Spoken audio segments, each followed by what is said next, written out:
So the increase in insurance premiums on landlords caused by the rise in construction and labor cost has a direct impact on the affordability of housing in a municipality such as Lexington. Now, as the replacement cost of the houses increases, landlords are forced to charge higher rent to cover their increased expenses. Now, this in turn makes housing less affordable for tenants because construction and labor costs are key drivers of the replacement cost of a property, which is the amount it would cost to rebuild or replace the property in the event of like a catastrophic loss. Now, as these costs rise, insurance companies must increase the premiums they charge landlords to provide coverage for their properties. Now, this increase in insurance premiums is then passed on to tenants in the form of higher rents. Landlords must charge enough rent to cover their expenses and generate a small income. Now, when the cost of insurance premiums increase, this puts pressure on landlords to raise rent to maintain their profit margin. Now, if landlords are unable to charge higher rent, they may be forced to sell their properties, leading to a reduction in the supply of rental units in a given municipality, such as Lexington.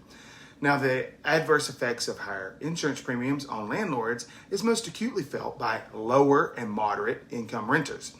These renters may be unable to afford higher rent and may be forced to move to a less desirable neighborhood or live in overcrowded or substandard housing. Now, this can lead to social and economic dislocation and may have a negative impact on the overall health and well-being of a community.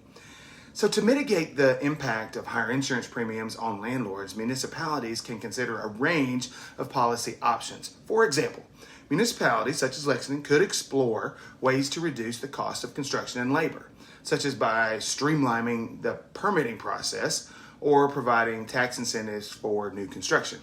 Now, municipalities could also consider offering landlords subsidies or other financial incentives to help offset the increased cost of insurance.